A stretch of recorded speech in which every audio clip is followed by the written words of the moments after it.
अभ्यास के बारे में जल्दी मत करो। यदि बहुत ध्यानपूर्वक और बहुत डीपर अनुभव, बहुत गंभीर और गहन अनुभव चाहते हो और बहुत जल्दी परिणाम चाहते हो, तो सबसे अच्छा तरीका है कि अभ्यास अभी मत करो। सबसे अच्छा तरीका है अभ्यास के पूर्व प्राणायाम का अर्थ, मूल अर्थ, इसको कई महीनों लगा दो। मूल अर्थ और प्राणायाम का उद्देश्य, प्राणायाम करता क्या है, यहाँ पर जो मैं बताने चल रहा हूँ प्राणायाम का उद्देश्य। हाँ, प्रमुख रूप से प्राणायाम का उद्देश्य दो तीन होते हैं, कुछ होते हैं जिसमें से मैं थोड़ा समय बताने के लिए उत्सुक हूँ। यदि आप ऊर्जा का स्रोत माने, किसी भी जीव के ऊर्जा का स्रोत पांच होते हैं: ठोस पदार्थ, जल पदार्थ, वायु पदार्थ, वायु तत्व और प्रकाश तत्व का मतलब अग्नि तत्व या प्रकाश तत्व और आकाश तत्व। यदि ये पांचों तत्व हैं और संतुलित मात्रा में जिस जिस जीव की मानसिक दशा, मतलब अब पेड़ पौधे में तो कोई मानसिक दशा देखी नहीं जाती, लेकिन पेड़ पौधों में भी वो पेड़ पौधे जो बहुत लंबे वर्ष तक जीवित रहते हैं, उसमें ये पांच एलिमेंट बहुत भिन्न होते हैं।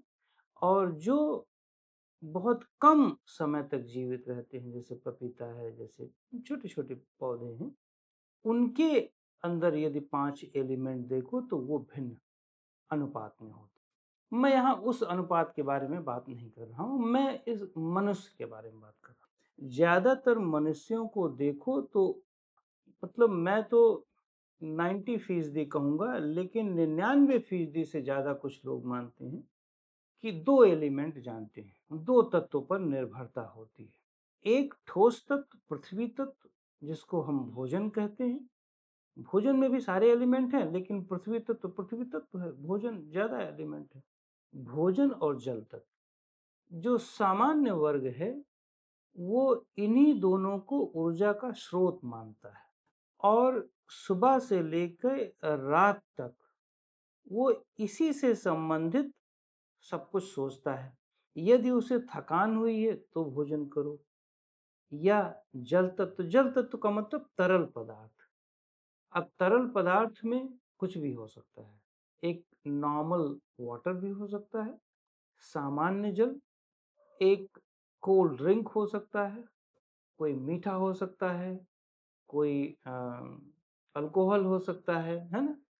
कुछ भी तरल पदार्थ में कुछ भी हो सकता है जो आपको त्वरित ऊर्जा दे दे, जो आपको तुरंत ऊर्जा प्रदान कर दे। तो सॉलिड फॉर्म ऑफ फूड में, मतलब ठोस तत्व वाले भोजन में, वो भोजन जो तुरंत ऊर्जा दे दे। तरल पदार्थ में वो तरल पदार्थ जो तुरंत त्वरित ऊर्जा दे दे। तो हम अपने स्वभाव के अनुरूप, मतलब सामान्य व्यक्ति अपने स्वभाव के अनुरूप ऐसे भोजन चुनता है, इन दोनों भोजन में, तरल पदार्थ और अ, ठोस पदार्थ के भोजन में, जो बहुत त्वरित ऊर्जा देते हैं। नॉन वेज जैसे है, प्रोटीन है, तो वो तुरंत ऊर्जा दे देता है, और वो भी वो जानवरों के मांस, जानवरों का प्रोटीन, जानवरों का वसा मतलब फैट, ये सब है उसमें। तो आपको इमीडिएट एनर्जी मिल जाती है और थोड़ा सा ऊर्जा का अनुभव होता है, स्फूर्ति का अनुभव होता है। लेकिन ये हो गया बिल्कुल बेसिक लेमैन की एनर्जी। यदि आप थोड़ा सा इसके ऊपर उठो, जब आदमी का स्पिरिचुअल डेवलपमेंट, आध्यात्मिक विकास थोड़ा सा ऊपर होता है, चिंतन की प्रणाली ऊपर होती है, तो उसके भोजन के इनटेक में, उसका भोजन में परिवर्तन होता है। ऐसा नहीं है कि ठोस पदार्थ और तरल पदार्थ का भोजन बंद हो जाता है, लेकिन वो थोड़ा सा कमी आती है और उस पर निर्भरता कम होती है। मानसिक निर्भरता, ध्यान दें, मानसिक निर्भरता उसमें थोड़ा कम होने से वो किसी दूसरे में शिफ्ट होने लगता है, या दूसरे में शिफ्ट होने से इस तरफ, इन दोनों की तरफ मानसिक निर्भरता कम होने लगती है। अब वो क्या है भोजन? जो ठोस पदार्थ भोजन और तरल पदार्थ के भोजन से थोड़ा सा ऊपर है, परे है, बेहतर है, वो है वायु तत्व का भोजन। ऐसा वायु तत्व का भोजन जो हमारे अंदर चौबीसों घंटा चलता है, जिसके बारे में हम अज्ञानी बने बैठे, जिसके बारे में हम अनअवेयर हैं, जिसके बारे में ये जानते ही नहीं कि वो ऊर्जा है। क्यों? क्योंकि वो प्रकृति के द्वारा बहुत ज्यादा मात्रा में अवेलेबल। उस वायु के लिए हम धन नहीं कमा रहे हैं, उस वायु को लेने के लिए वो इतनी प्रचुर मात्रा में इस प्रकृति में मौजूद है कि उसके लिए हम कोई प्रयत्न नहीं कर रहे। यदि हम उसके पाने में दिक्कत हो, या उसको पाने के लिए हमें दिक्कत हो, तो हम कितनी मारापीटी करेंगे। एक उदाहरण के तौर पर हम समझ सकते हैं, कोविड काल के दौरान इस वायु तत्व की कमी होने लगी। मतलब ऑक्सीजन इस प्रकृति में है, लेकिन हमारी शरीर में कुछ ऐसी गतिविधियां हुई वायरस के चलते कि हम उस प्रकृति से ऑक्सीजन को इनटेक नहीं कर पा रहे थे, ले नहीं पा रहे थे। आप देखें उस कालखंड में, उस समय कितनी समस्याएं, कितनी मौतें हुई थी। प्रकृति में चीजें हैं, पर हम उसे नहीं ले पा रहे, हमारे अंदर वो क्षमता नहीं है कि हम उसे ग्रहण कर पा रहे हैं। प्राणायाम यहीं पर अपना रोल निभाता है। प्राणायाम का विज्ञान यहीं पर यह दिखाता है कि प्रकृति में जो प्रचुर मात्रा में चीजें हैं, उसकी इतनी इज्जत करो कि वो, इतना आदर करो, इतनी रिस्पेक्ट करो कि वो हमारे अंदर अच्छी मात्रा में एब्जॉर्ब हो जाए, और हमारे हमारे ऊर्जा का एक स्रोत बन जाए।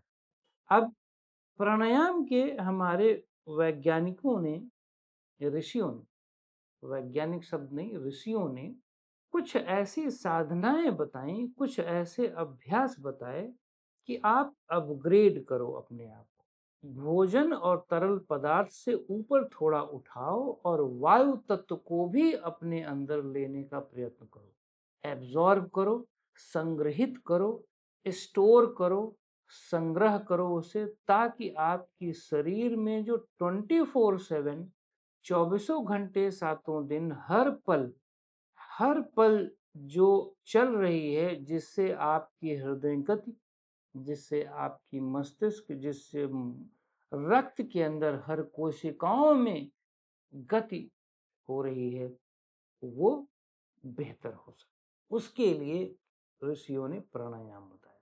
उन्होंने ये कहा कि यही हमारा उद्देश्य है कि हम ठोस और तरल पदार्थ से अपने आप को अपग्रेड करके प्राणायाम के उस वायु तत्व पर लाएं, जिसमें बॉडी में हल्कापन आ जाए, मन में हल्कापन आ जाए। क्यों?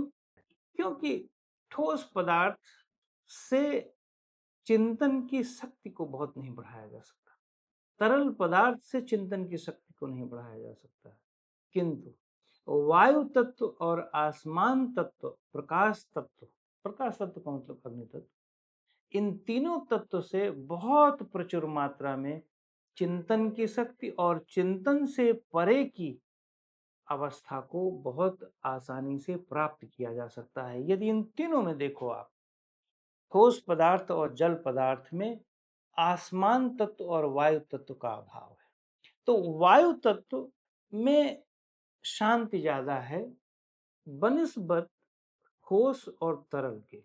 क्योंकि ठोस में पूरे शरीर के अंगों को बहुत अधिक मेहनत करनी पड़ती है, और यदि आपने बहुत ज्यादा ऊर्जा की लालसा रखी ठोस पदार्थ से, तो आप वायु रोग से तो पीड़ित 100% हो ही जाएंगे। वायु रोग से पीड़ित 100% आपको होना ही होना है। और तरल पदार्थ पे ज्यादा गए तो वायु रोग तो है ही है, एक और रोग आ जाएगा जिसको हम कहते हैं कफ का रोग। और वायु और कफ का मिक्स हो जाते हैं, बहुत सारी समस्याएं तो उसमें हो जाती हैं। तो यहाँ पर हमें ध्यान देना है कि हम जब ठोस पदार्थ और तरल पदार्थ से ऊपर उठते हैं तो सिर्फ इसलिए उठते हैं प्राणायाम के द्वारा कि वायु तत्व के उस लेवल पे हम उठ जाएं कि वायु पर ज्यादा मानसिक मस्तिष्क की निर्भरता हो, और यहाँ तक कि जो भोजन और जो जल तत्व का ग्रहण करें उसको भी वो वायु तत्व में परिवर्तित करके शक्ति को वायु के फॉर्म में, इनविजिबल फॉर्म में ऊर्जा दे सके, बना सके। एक और बात, वायु बहुत सूक्ष्म और शक्तिशाली होती है। वो इसलिए क्योंकि वायु के बीच में, वायु के कणों के बीच में भी स्पेस है। और हमारा मन जब ठोस पदार्थ पर बहुत ज्यादा ध्यान केंद्रित करता है तो हमारे अंदर चित्र, हमारे अंदर रंग, हमारे अंदर रूप, आकार और रूप और आकार से संबंधित बहुत ज्यादा विचार पैदा होते हैं। ये बात तरल पदार्थ, ये बात जल पदार्थ में भी होती है क्योंकि उसमें भी रूप रंग आकार है। किंतु हमारा मन बहुत गहराई से जब शांत होने लगता है तो उसे ये सारे रूप रंग आकार नहीं चाहिए। रूप रंग आकार को वो छोड़ता है, तभी वो अमन की ओर जाता है। मन से अमन की यात्रा, क्रिया से अक्रिया की यात्रा।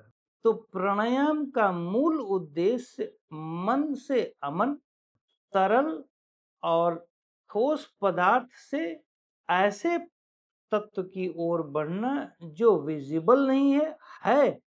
ध्यान दो, ठोस को आंखों से देख सकते हो, आकार को, उसमें रूप है, रंग है, सब है।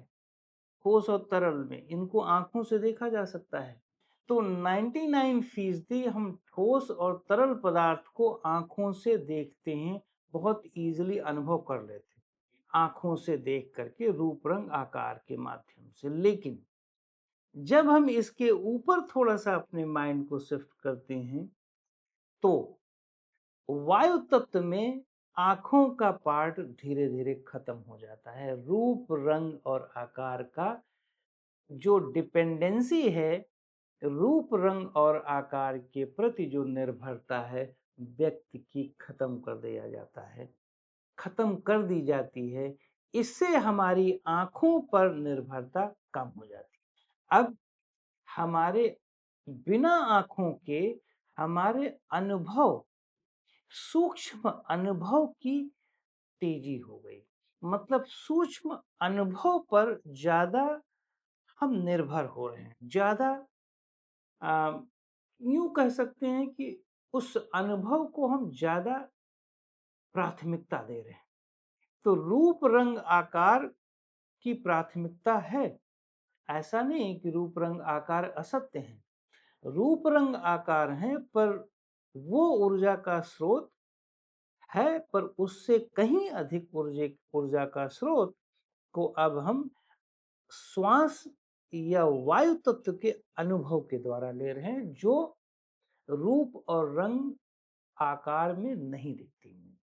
यदि बहुत सूक्ष्म तंतुओं से, सूक्ष्म माध्यम से देखा जाए तो सांस या वायु का आकार है, किंतु आपके सामान्य आंखों से वो नहीं दिखता। इसीलिए प्राणायाम के ऋषियों ने सांस को एक माध्यम बनाया, ध्यान के लिए भी सांस को एक माध्यम बनाया, अपने रोगों को दूर करने के लिए सांस को माध्यम बनाया, अपने आप को अपग्रेड करने के लिए। तो एक्चुअली में प्राणायाम का उद्देश्य है अपने आप को ठोस और तरल पदार्थ से थोड़ा सा ऊपर उठा करके वायु तत्व पर लाना, ताकि हमारी स्पिरिचुअल ग्रोथ हो, ताकि हम जिस वायु से परेशान है, ध्यान दो, जिस वायु से परेशान है, उसके काट के लिए एक दूसरी वायु खड़ी कर दे। यद्यपि ये पूर्ण सत्य नहीं है। जैसे मैं हमेशा कहता हूं कि एक विचार को समाप्त करने के लिए एक दूसरे विचार को हम खड़ा कर देते हैं। भक्ति में भी, कर्म में भी, कर्म योग, भक्ति योग, ये सब बताते हैं। हठ योग में भी एक विचार को समाप्त करने के लिए एक दूसरा विचार, क्रिया को समाप्त करने के लिए एक दूसरी क्रिया। पर सत्य है, पर मूल सत्य है कि वो क्रिया खत्म नहीं हो सकती, क्योंकि क्रिया की चेन बन गई, विचारों की एक निरंतरता बन गई, हमारी निरंतरता की लत लग गई। तो किंतु ध्यान दें, किंतु प्रारंभिक अभ्यास में एक वायु रोग जो ठोस और तरल पदार्थ के अत्यधिक निर्भरता के कारण पैदा हुआ, रूप रंग आकार में बहुत उलझने के कारण पैदा हुआ वायु रोग, जिस वायु रोग से पूरी देह पीड़ित है, पूरा मन पीड़ित है, उस वायु रोग को काउंटर करने के लिए एक दूसरी वायु जो पॉजिटिव थी, जो विजिबल नहीं थी, उसको हमने पकड़ा और ऐसा मैनेज किया वायु को ही कि हमारी वायु जो परेशान कर रही थी, उसको हमने नियंत्रित कर। यही प्राणायाम का मूल उद्देश्य है। ध्यान दो, ये प्राणायाम में ऐसी ऐसी गतिविधियां, ऐसे ऐसे प्रयोग किए गए हैं जो मैंने किए हैं, जिसमें ऐसा नहीं कि मैं बहुत यूनिक हूँ और हमारे ऋषियों ने नहीं किया। समय के अनुसार हर चीज बदलती है। हमारे ऋषि लोग बहुत अच्छे प्राणायाम की खोज की, उसमें गति बहुत सारे हम लोग तो इस आधुनिक समय में बहुत समस्याएं होने के बावजूद भी बहुत कम खोज कर पा रहे हैं, कम प्रयोग कर पा रहे हैं, किंतु ऐसे ऐसे प्राणायाम हैं अपने ऋषियों के द्वारा खोजे गए, जो सच में अपने को स्थिर करने के लिए, अपनी अपनी आध्यात्मिक यात्रा में अपने को स्वस्थ करने के लिए बहुत महत्वपूर्ण होते हैं, पूरी तरह से प्रभावशाली हैं। स्वस्थ करने का मतलब क्या है? स्वस्थ शब्द का मतलब होता है स्वयं में स्थित करने के लिए, और अस्वस्थ का मतलब है स्वयं में स्थित नहीं है। यदि आप स्वयं में स्थित नहीं हैं, इसका मतलब है कि आप अपने शरीर में जो असंतुलन है, मन में जो असंतुलन है, उसमें आप उलझे हुए हैं, उसमें आप बहुत उलझ गए हैं, फंस गए हैं। इसका अर्थ है कि आप स्थिर नहीं हैं, आप शांत नहीं। शांत आप कब होते हैं? शांत आप तब होते हैं जब आप शरीर का, शरीर में न सुख न दुख का भान नहीं होता, या शरीर को भूल चुके हुए होते। जैसे गहरी नींद में, अब गहरी नींद में स्वयं का भान नहीं होता, बस इतने ही दोष है। लेकिन जब आप जागृत अवस्था में भी कभी कभी अनुभव करें कि आपको लगता है कि आप स्थिर हैं, न शरीर, न सांस, न इंद्रियां, न विचार, कुछ नहीं चल रहे होते हैं क्षण भर के लिए, वो अवस्था, जो क्षण भर की अवस्था है, वो अवस्था जो पल भर की अवस्था है, कितनी उत्तम मानी जाती है। वही है सेल्फ, वही है अपने स्वयं में स्थित होने की, वही है संपूर्ण स्वास्थ्य। मैं ऐसा मानता हूं कि यदि आप अपने आप में स्थित नहीं हैं, तो निश्चित तौर पर आप रोगी होंगे, या आप शारीरिक रूप से रोगी हैं तो स्थित हैं। तो ये चीजें समझ में हमें कर लेनी चाहिए।